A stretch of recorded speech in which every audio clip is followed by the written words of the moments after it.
तो हेलो बच्चों, आज फिर से मैं एक वीडियो लेके आ चुका हूँ और इस वीडियो में आज हम लोग पढ़ने वाले हैं प्रश्नावली 8B। ठीक है, क्लास 10 का जो क्लास था पीछे आपने पढ़ा था, पीछे हमने प्लेलिस्ट में डाल रखा है और वहाँ से आप पूरा पार्ट पढ़ लीजिए। प्रश्नावली 8A का सारा सवाल हमने लगा के वहाँ रखा है और अब हम पढ़ने वाले हैं बच्चों प्रश्नावली 8B। 8B शुरू जब करेंगे तो शुरू करने से पहले बहुत सारी चीज़ें हैं, जैसे उसमें प्रश्नावली 8B में हम त्रिकोणमितीय अनुपात के मानों की बात करेंगे। हम वहाँ पे तो हम सबसे पहले एक सारणी बनाएंगे और जैसे साइन 0, साइन 60, साइन 90 जो भी है सारे मानों को हम पता करेंगे। तो जब ये मान पूछेगा तो हम लोग कैसे इसको जानेंगे, उसके लिए हमें एक सारणी की आवश्यकता होती है। तो सबसे पहले हम सारणी के बारे में जानेंगे। तो सबसे पहले हम देखिए सारणी बना भी सकते हैं और आप चाहें तो ऐसे एक चार्ट के माध्यम से आपकी जो बुक में है उसको आप देख सकते हैं। तो मैं यहाँ सारणी आपको बताऊंगा कि सारणी बनानी कैसे है और बड़े अच्छे से देखिए सारणी त्रिकोणमितीय सारणी बनानी कैसे होती है। जरा ध्यान से सुनिए बच्चों। सबसे पहले बच्चों हम क्या करेंगे, त्रिकोणमितीय सारणी बनाने के लिए सबसे पहले हम 0 से लेकर के 4 तक के अंकों को हम लोग लेंगे। देखिए तो सबसे पहले हमने 0 लेना, 0 0, फिर लेना है 1, फिर 2, फिर 3, फिर 4। ठीक है, यहां तक हम ले लिए हैं बच्चों। अब इसके बाद क्या करेंगे, इसमें देखिए सबसे बड़ी संख्या क्या है हमारे पास। सबसे बड़ी संख्या हम देख पा रहे हैं बच्चों 4 है। सबसे बड़ी संख्या कितनी है, 4 है। तो हम क्या करेंगे, सबसे बड़ी संख्या जो 4 है, जो सबसे बड़ी संख्या, उससे सारे अंकों में भाग दे देंगे। जैसे इसमें भी हमने भाग दे दिया, देखिए इसमें भी हमने भाग दे दिया, इसमें भी हमने भाग दे दिया और इसमें भी हमने भाग दे दिया। हम देख पा रहे हैं सारे में भाग दे दिया। ठीक है, अब जब भाग देंगे तो 0, 4 से अगर 0 में भाग देंगे तो क्या आ जाएगा बच्चों, 0, 1 बटे ये 4 ही रह जाएगा। उसके बाद यहाँ पे देखिए कैंसिल कर देंगे, 1 2 1 2, 2 दूना 4, तो 1 बटे क्या हो जाएगा, 2। और यहाँ पे देखिए 3 बटे कितना हो गया बच्चों, 4, और यहाँ से 4 1 4 कैंसिल कर दिए तो 1 बटे कितना, 1 आ गया।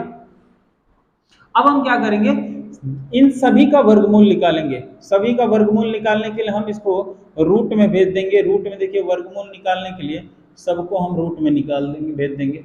इसको भी हमने रूट में भेज दिया 1/2 और यहाँ पे भी हो जाएगा 3/4। उसके बाद हम यहाँ पे इसको भी रूट में भेज देंगे। अब देखिए 0 का रूट जो है, स्क्वायर रूट जो होता है, वर्गमूल जो होता है वो कितना होता है, 0। 1 का वर्गमूल क्या होता है, 1 और 4 का कितना होगा, 2। और यहाँ 1 का देखिए 1 होता है और 2 का वर्गमूल √2 ही होगा। अब यहाँ पे √3, ये 3 का है, देखिए 3 का वर्गमूल क्या होता है, √3, और 4 का जो होता है वो 2 होता है और 1 का वर्गमूल जो होता है 1 होता है। इस तरीके से हम ये मान निकाल चुके हैं। अब हम यहाँ क्या करेंगे, देखिए ऐसे कॉलम बनाएंगे, ऐसे एक कॉलम बनाएंगे।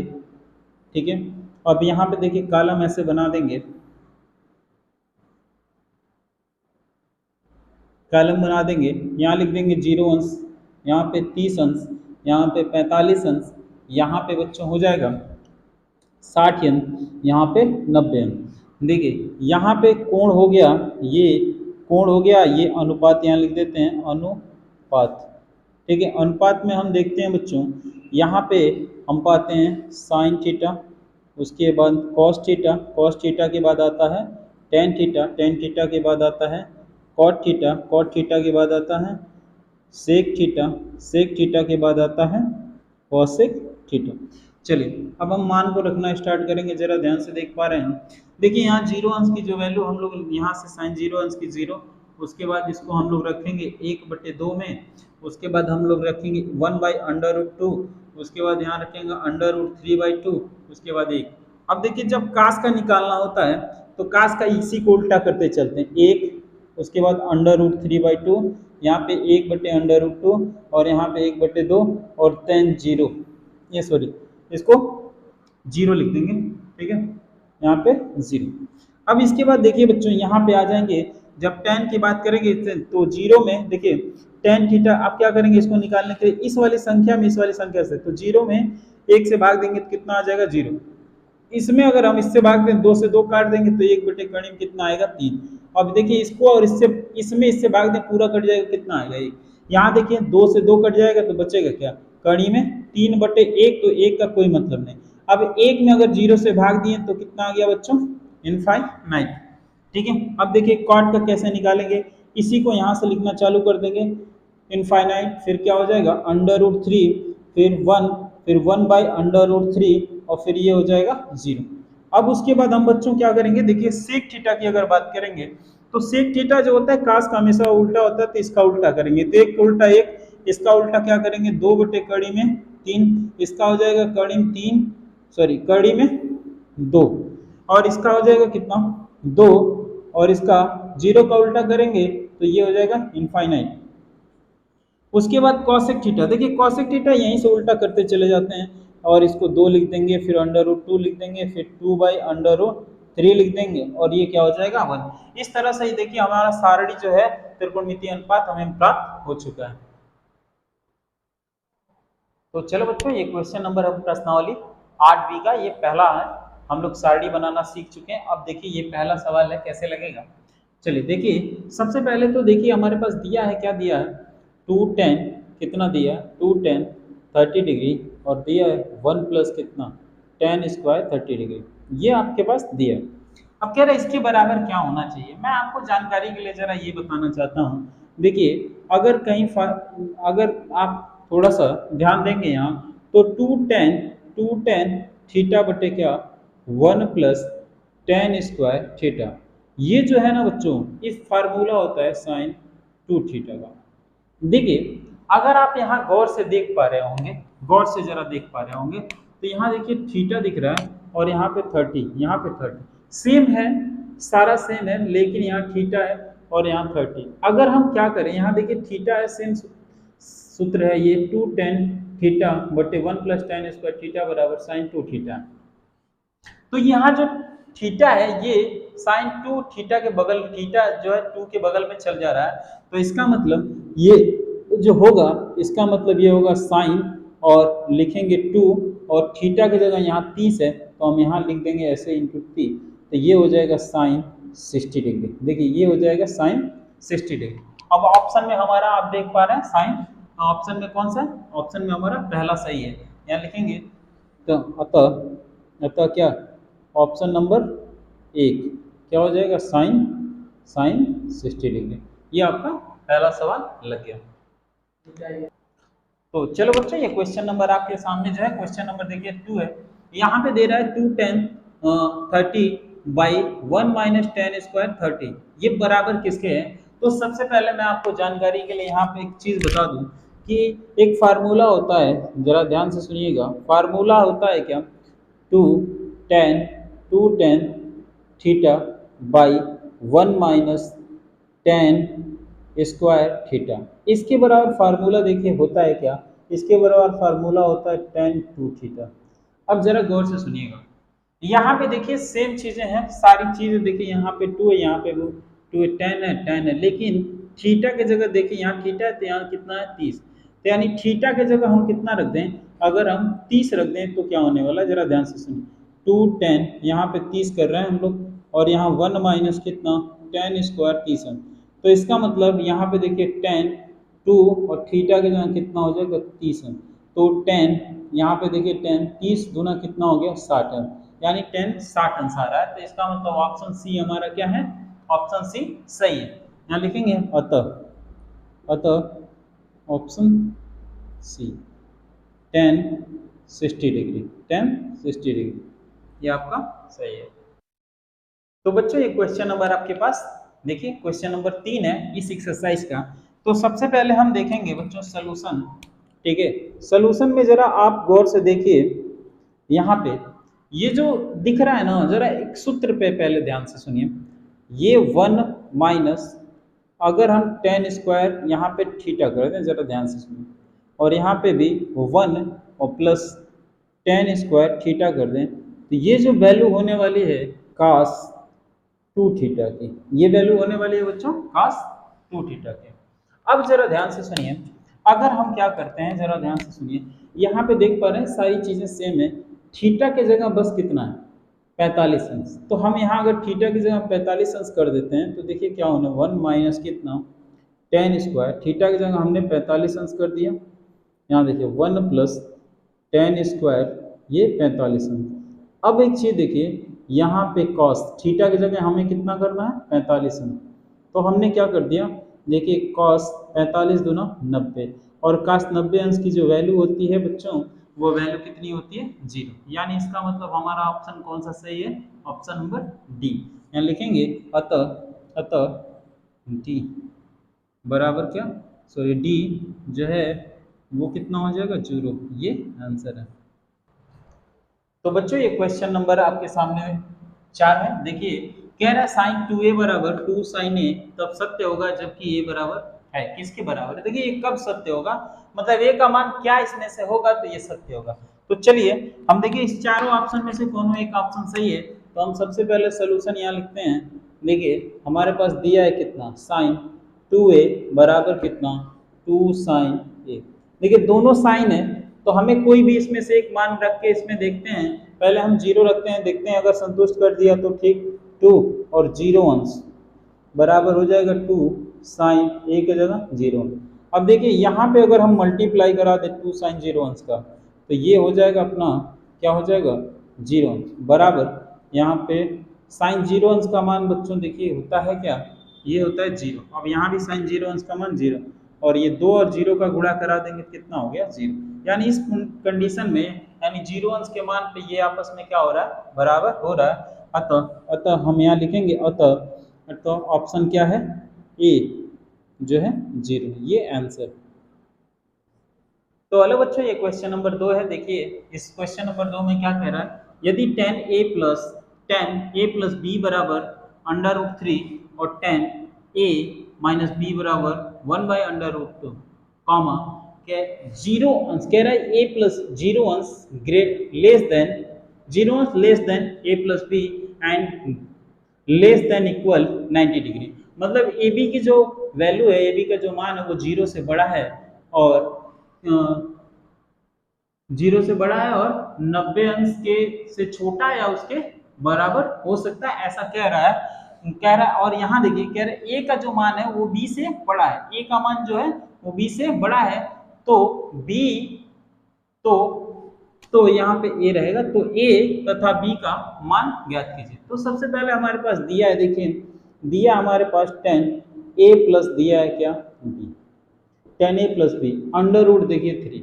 अब देखिए अगर हम tan में हमारे पास जो सारणी है, अगर उस सारणी में देखें तो tan जो है ना, tan में कितने अंश का मान है, ये √3। तो देखिए tan में जो ये मान है वो मान है जो कितने अंश का, 60 अंश का। tan 60 अंश का जो मान है √ क्या होता है, 3। तो इसका मतलब कि हम √3 की जगह देखिए √3 किसके बराबर है, tan 60 अंश के। तो हम यहाँ लिखेंगे a प्लस बी, और tan √3 की जगह हम क्या लिख देंगे बच्चों, tan 60 अंश। देखिए tan 60 अंश, अगर हम tan से tan को काट दें, हटा दें, तो बचेगा a प्लस बी बराबर 60 अंश।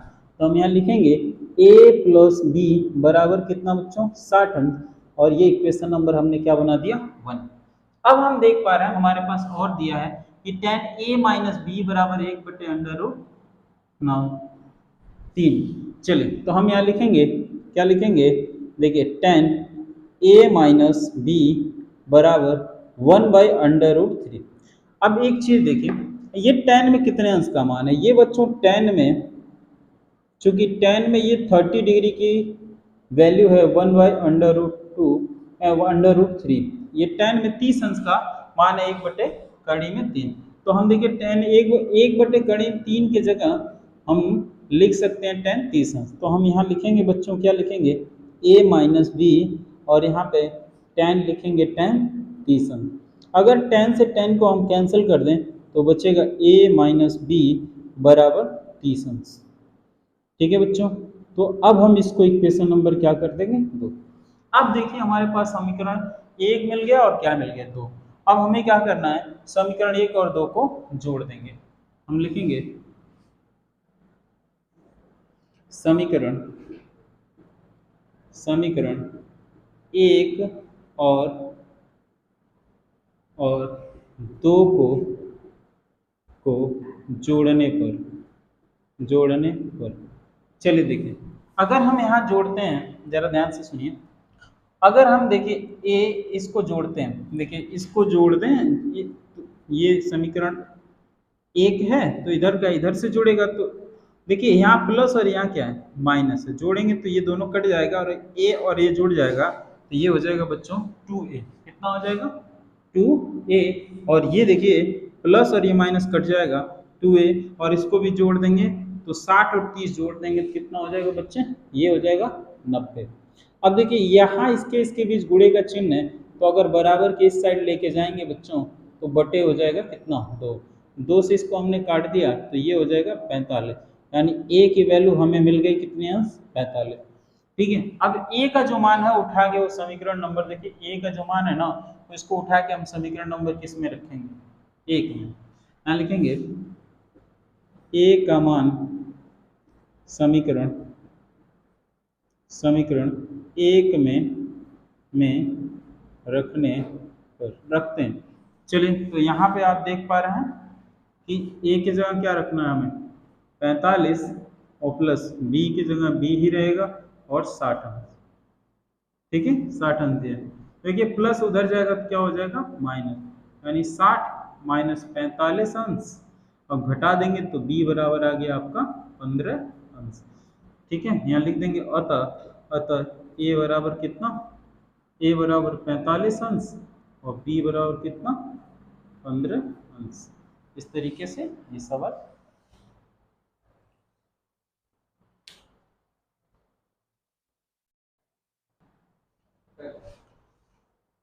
हो गया।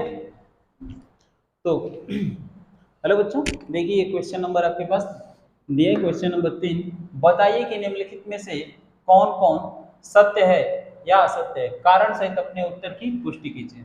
तो सबसे पहले देखिए ये आता है, दिया है क्या साइन a प्लस बी बराबर sine a plus sine B. ये देखिए बच्चों असत्य है। ठीक है, क्यों असत्य है कि देखिए ये जो साइन a प्लस बी है बच्चों, इसका जो सूत्र होता है वो सूत्र होता है क्या, जरा sine a into cos B और plus cos A into sine B होता है, ये पूरा होता है। जबकि देखिए इसमें ऐसा है, और ये अगर हम इस पे मान रख के चेक करेंगे तो भी ये क्या होगा, LHS और RHS अगर दो वैल्यू पुट करेंगे तो ये भी क्या होगा, असत्य होगा। तो हम सीधे यहाँ लिख देंगे असत्य। चलिए, उसके बाद हम देख पा रहे बच्चों, कह रहे थीटा में वृद्धि होने के साथ साइन थीटा के मान में वृद्धि होती है या साइन थीटा के मान में वृद्धि होती है। अगर आप देख पा रहे हैं, अगर हम यहाँ लिख दें साइन 0 अंश, यहाँ लिख दें साइन 30 अंश, और यहाँ लिख दें साइन 45 अंश, और यहाँ लिख दें साइन 60 अंश, और यहाँ लिख दें साइन 90 अंश। आप देख पा रहे हैं साइन 0 अंश का मान क्या होता है, साइन 0 अंश का मान 0, साइन 30 अंश का मान 1/2, साइन 45 अंश का मान 1/√2, और साइन 60 अंश का मान करीब 3/2, और साइन 90 अंश का मान 1। देखिए 0 से कहाँ पहुंच गया 1, यानी 0 से 1 पहुंच रहा है, तो इसका मतलब ये क्या हो रही है बच्चों, वृद्धि हो रही है। तो हम देख पा रहे हैं 0 से लेकर के 1 तक इसकी वृद्धि हो रही है, तो इसका मतलब ये बच्चों क्या होगा, ये हो जाएगा सत्य, ये हो जाएगा सत्य। चलिए, अब हम यहाँ देखिए कह रहा है थीटा में वृद्धि होने के साथ साथ cos थीटा के मान में वृद्धि होती है। चलिए इसको हम देखते हैं। देखिए cos थीटा को 0 पहले लिखते हैं, cos फिर क्या लिखते हैं, cos लिखते हैं, 30 लिखते हैं, cos फिर 45 लिख देते हैं, फिर cos 60 अंश लिख देते हैं, फिर cos 90 अंश लिख देते हैं। अब देखिए cos 0 अंश का मान 1 होता है, cos 30 अंश का मान करड़ी में 3/2, cos 45 अंश का मान 1/करड़ी में 2, और cos 60 अंश का मान 1/2, और cos 90 अंश का मान क्या हो रहा है 0। आप यहाँ देख पा रहे हैं कि देखिए यहाँ 1 और यहाँ क्या हो जा रहा है 0, तो यानी जैसे जैसे थीटा यानी 0, 30, 45, 60, 90 ये तो बढ़ रहा है, लेकिन इसके मान में क्या हो रही है, कमी हो रही है। तो यहाँ देखिए कह रहा है थीटा में वृद्धि होने के साथ cos थीटा के मान में वृद्धि होती है, तो नहीं, यहाँ देखिए थीटा के मान तो बढ़ा रहे हैं लेकिन इनके मान में क्या हो रही है, कमी हो रही है। तो ये भी क्या है अपना असत्य है, सत्य है। अब यहाँ देखिए, अब कह रहा है थीटा के सभी मानों पर साइन थीटा बराबर 0 अंश होता है। जी नहीं, बिल्कुल, क्योंकि अगर आप देखें साइन अगर हम 0 रखें और cos 0 रखें, जरा देखिए साइन 0 अंश की जो वैल्यू है वो वैल्यू 0 आएगी और साइन 0 अंश की वैल्यू 1, तो ये आपस में कभी भी बराबर नहीं होते हैं। इसका मतलब ये भी क्या है, असत्य है। ठीक है, ये भी असत्य। अब देखिए कह रहा कॉट 0 अंश पर कॉट ए परिभाषित नहीं है। जरा इसको देखें, देखिए यहाँ पे कॉट ए की जगह क्या रख देंगे 0, और कॉट 0 की जो वैल्यू होती है इनफाइनाइट होती है, इसका मतलब ये परिभाषित नहीं है। तो परिभाषित नहीं है, देखिए तो परिभाषित नहीं है, और ऐसा कह भी रहा है कि परिभाषित नहीं है, तो ये आपका हो गया सत्य। ये सत्य हो गया बच्चों, ये सत्य हो गया। ठीक है बच्चों।